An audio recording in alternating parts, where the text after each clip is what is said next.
Welcome. We're going to continue discussing the special connective tissue, and we're going to discuss the blood. Now, the blood is special connective tissue, similar to the bone and cartilage. We said that the bone and cartilage are considered special connective tissues. So the blood is also special connective tissue.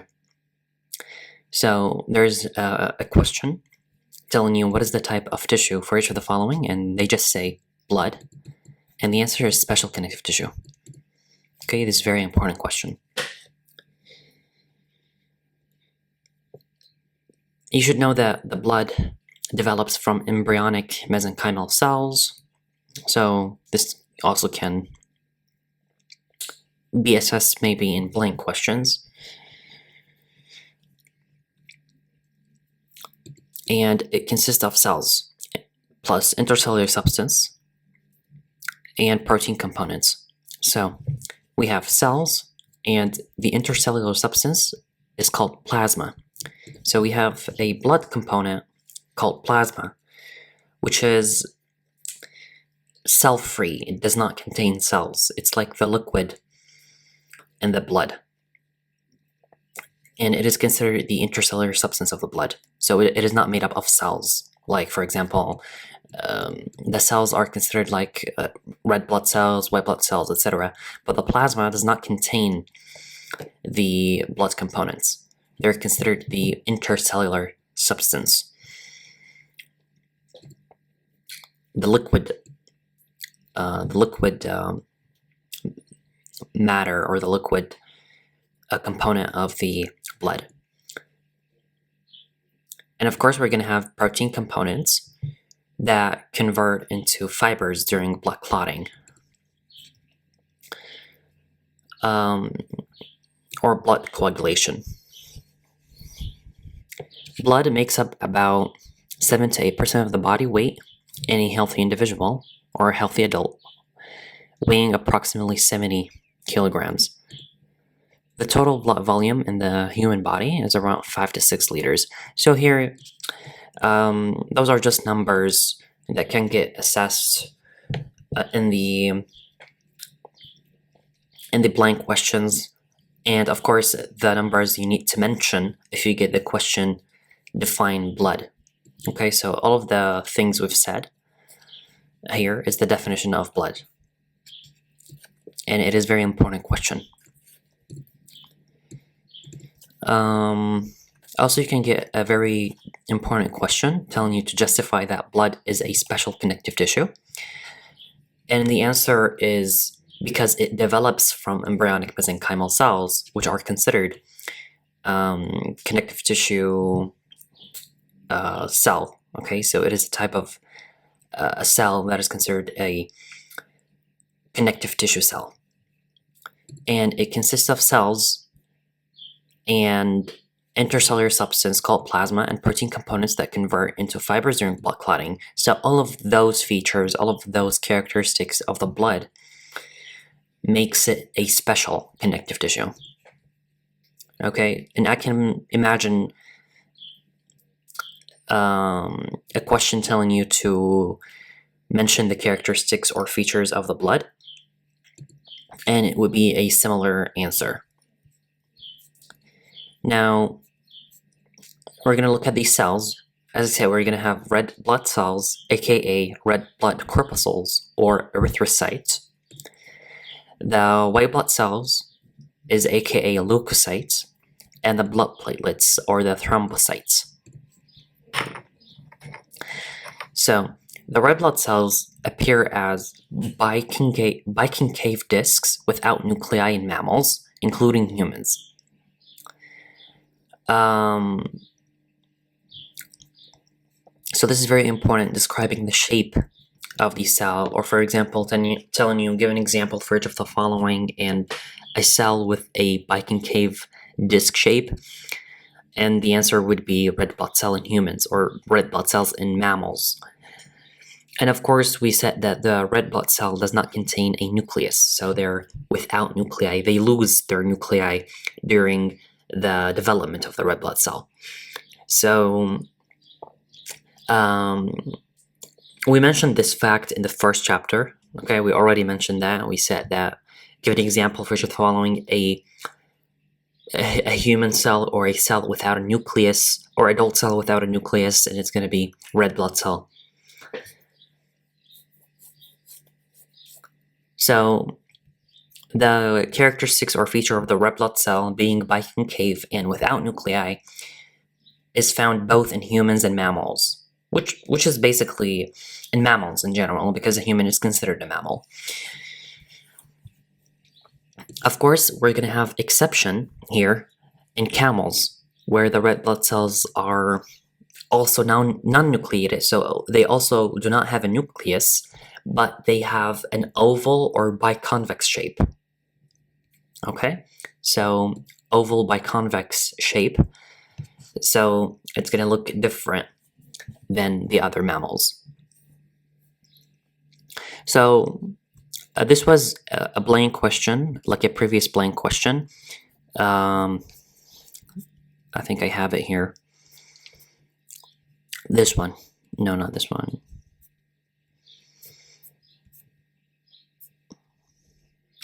This one. They say that red blood cells in camel differ from other mammals in that they are blank and blank, and you just say that they are oval and biconvex. This is the difference, but we didn't say they are non-nucleated because they share this feature. They both share the feature of being non-nucleated. They don't have a nucleus.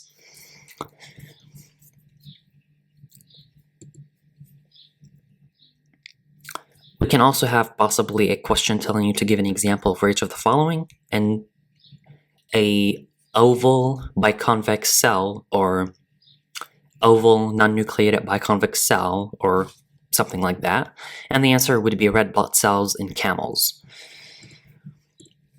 The diameter of human red blood cells range from 6.5 to 8 micrometers, and their size may become smaller or larger in certain conditions, such as illness.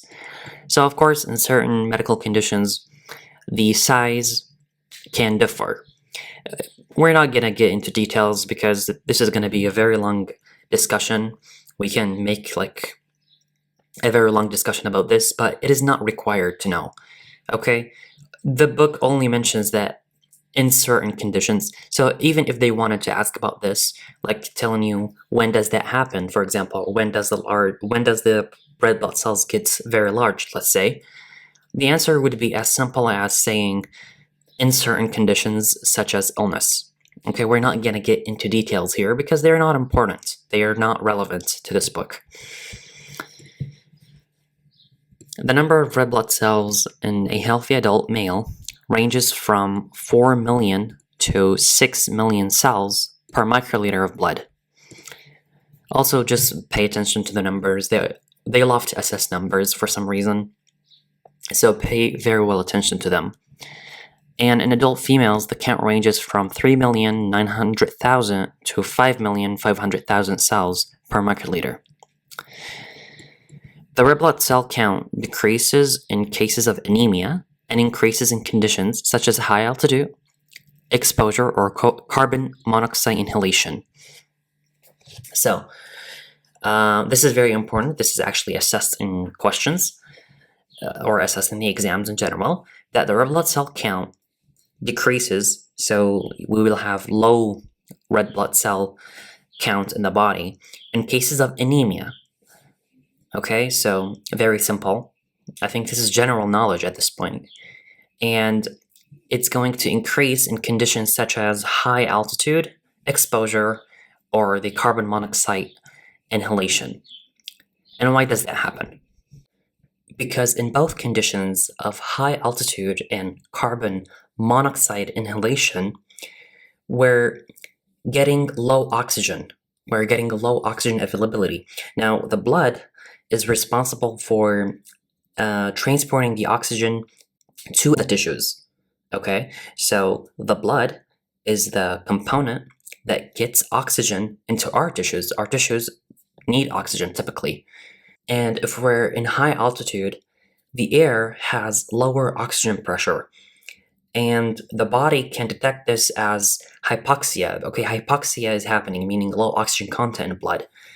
So the body is going to try to compensate and make more red blood cells. And if we're making more red blood cells, that means we're going to have more hemoglobin to grab the little oxygen available. Same case in carbon monoxide inhalation. Carbon monoxide is going to cause low oxygen content in blood, or low oxygen content for tissues, to be specific, because the carbon monoxide has affinity for hemoglobin, so it will compete with the oxygen to bind to the hemoglobin. So the blood content for the tissues in general is going to be low. That's why we're in a hypoxic state. We're in a low oxygen state. So the body is going to try to compensate to increase the red blood cell production. So that's the mechanism happening. But you don't have to know these details unless they're going to ask a difficult question for the most people. But in general, I'm just telling you why this is happening. Why do we get high red blood cells count in those conditions? But you don't have to know the details. You just need to know that in high altitude exposure or carbon monoxide inhalation, we're going to have increase in the red blood cell count. That's it. That's the questions they can ask. Like, for example, give an example of a condition where we're going to have a high red blood cell count, or when does that happen, or maybe a blank question. And it is asked in previous questions. It's very important. Now, the cytoplasm of red blood cell contain hemoglobin, which binds with oxygen to form a compound called oxyhemoglobin. When red blood cells reach body tissues, they release oxygen and pick up the carbon dioxide, forming another compound called carbaminohemoglobin. Note, the carbaminohemoglobin, it's not mentioned in the book. But the carbaminohemoglobin forms when carbon dioxide binds to the hemoglobin. The book says carboxyhemoglobin, but the carboxyhemoglobin actually forms when the carbon monoxide binds to the hemoglobin, not the CO2. So this is the CO binding to the hemoglobin. But of course, why would we care? Okay, the book says it's carboxyhemoglobin, so why would we care? Why would we even use our brain cells at this point? Okay, so you don't have to know the correct form of the word because they don't care. Okay, they don't care that you're learning incorrect information. Yeah, they don't care. They don't care. Now, the average lifespan of red blood cells in humans is about 120 days.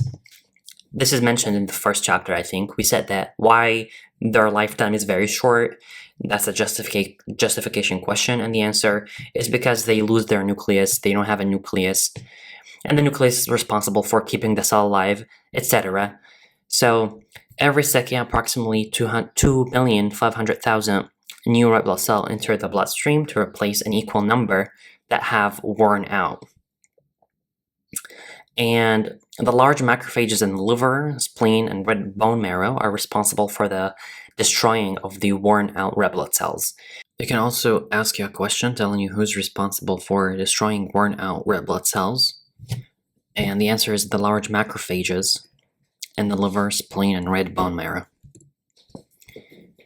They can also ask what is the location for each of the following, and the large macrophages that destroy the worn out red blood cells. And they're found in the liver, spleen, and red bone marrow. Now, the white blood cells are true cells. They can tell you to justify because they contain a nucleus and a living cell contents. So unlike the red blood cells, we said that the red blood cells do not have a nucleus, but here the white blood cells do have a nucleus and living cell components, and they can move like amoebas.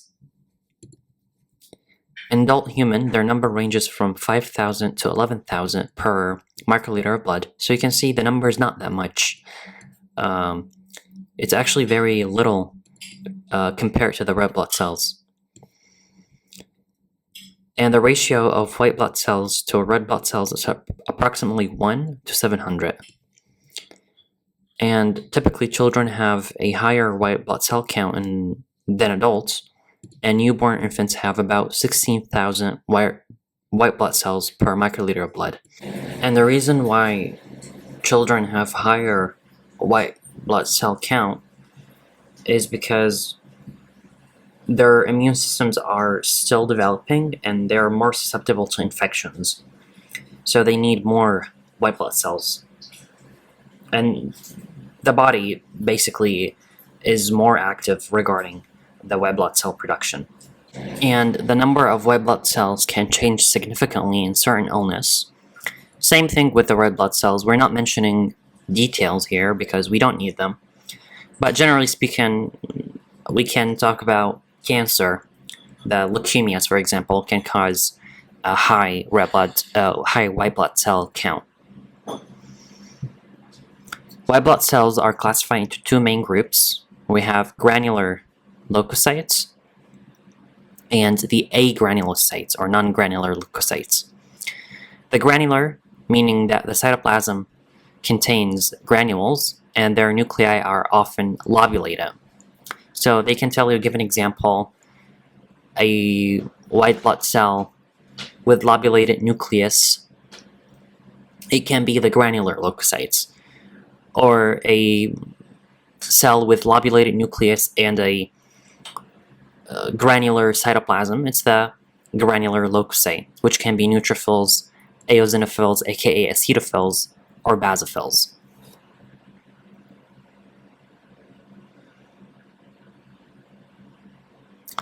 Don't forget that the granular leukocyte example that we had was also in the mast cells. So there are three types of granular leukocyte, and they're distinguished by their staining properties. Now here you can have a very important question telling you that they are distinguished by their blank properties, and the answer being staining properties. So what does that mean, staining properties? So each cell here, the neutrophils, eosinophils, and basophils, they're classified, even named, according to their staining properties. For example, if we stain them with standard Giemsa or Wright stain, we're going to have different colors for each cell. In neutrophils, we're going to have a cytoplasm looking light pink, and the granules look also kind of pink, and the nucleus look dark purple. But if we use the same stain, and let's say we are staining the basophils, we're going to see the nucleus looking dark purple, and the granules look deep blue or purple black. So each cell is going to have different colors, and we name them and classify them according to the colors when we stain them. So here we can have very important question telling you, for example, list only the granular leukocyte according to their staining properties. Okay, we're going to have neutrophils, acetophils, and basophils. Or they can just ask you to list only the granular leukocyte without seeing anything, and still the same answer. And here you're going to memorize the proportions. So for example, neutrophils make up 40 to 70% of total white blood cell count. Meanwhile, the acetophils make up only 1 to 4, that's not much, and basophils even less, 0.5 to 1% of the total white blood cell count. This is always asked in either blank questions, maybe, rarely, and possibly a definition question. So whether question format we're getting, we have to memorize the proportions. They're important. And the agranulocytes, this type lacks visible granules, so we don't have granules here, and the nucleus is not lobulated. So they look much different from the granular loci. So they're not lobulated like the granular, and they don't have granules like the granular. We can also give an example for each of the following: a white blood cell with a non-lobulated nucleus, for example. And it's going to be the non-granular loci, which is going to be either lymphocyte or monocyte. And of course, you're going to have to memorize the proportions, the classification. You can have it as a blank question or like list only the cells of non-granular loci, and they're lymphocyte and monocyte. Lymphocyte make up 20 to 45%, and the monocyte make up 4 to 8%.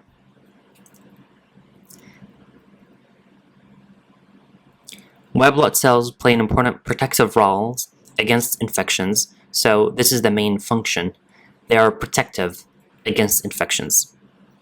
If they ask you about the function, they carry out functions outside the bloodstream after migrating into the loose connective tissue.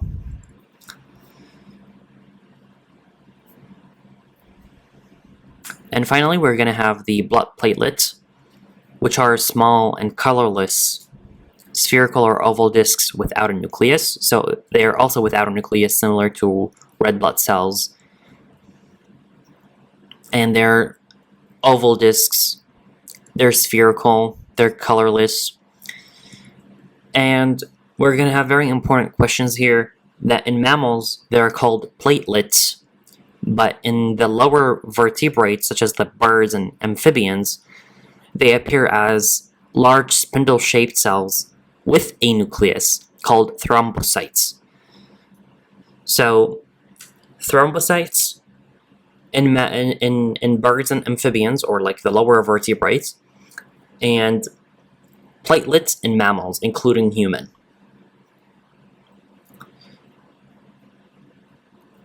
And of course, the shape is different. We said that they're spindle-shaped, and here we said they're like oval discs, or spherical or oval discs, and we said they're larger in size. And here they have a nucleus. The thrombocytes have a nucleus. Meanwhile, the platelets, they don't have a nucleus. And the function of the thrombocytes, they serve the same function as the blood platelets, which I'm going to mention now. The diameter of the blood platelets is 2 to 4 micrometers. So these are general characteristics that you need to be aware of. Maybe in definition question, you're gonna have to mention that. Maybe just asking you a fact in the form of a blank question. Maybe just characteristics, features.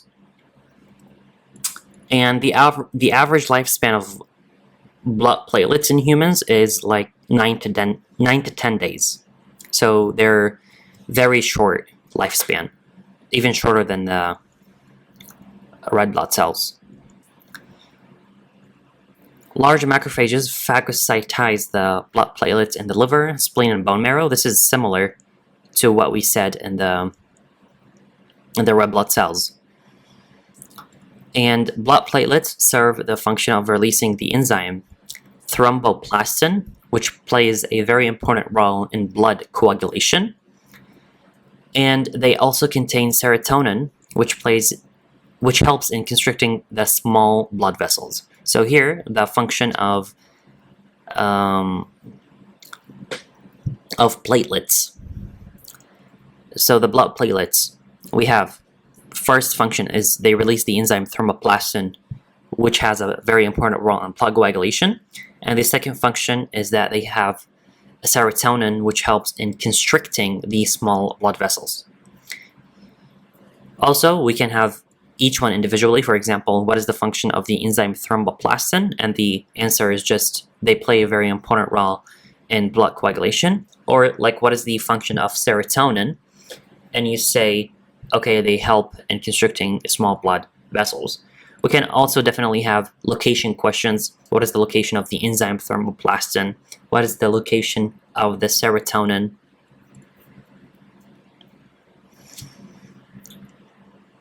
So the average lifespan of red blood cell is 120 days, but the average lifespan of blood platelets is 10 to 9 days, or 9 to 10 days. You can have the question format, who's responsible for each of the following, and let's say blood coagulation in birds or in amphibians. And they're the thrombocytes. But blood coagulation in humans or in mammals, they're the blood platelets. And of course, with the help of the enzyme thromboplastin.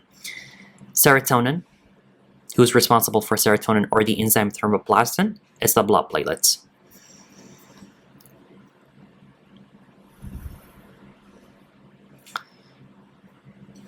You can have a very important question telling you what is the location and function of blood platelets. So the location is found in mammals' blood, for example, human. And the function, we just said that they contain the enzyme thromboplastin, which play a very important role in coagulation, and of course the other substance called serotonin, which help constricting the small blood vessel.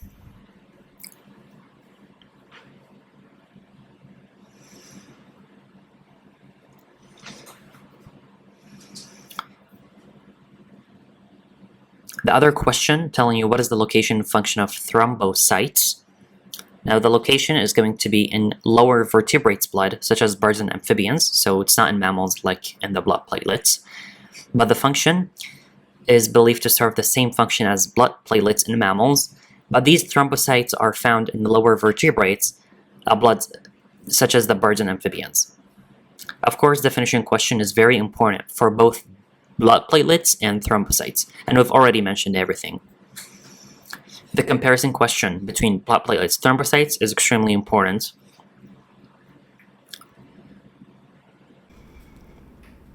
Now we're going to discuss the blood plasma. The blood plasma is, again, we said it 100 times, we said that the blood plasma is considered the intercellular substance of the blood tissue. Here you can have it as a definition question, very important definition question. We can also extract some questions. Okay, for example, give an example of intercellular substance of the blood tissue, and the answer would be the blood plasma. So the characteristics are, we're going to say it is pale yellow, so the color is pale yellow, homogeneous liquid, and can be obtained by hemofiltration.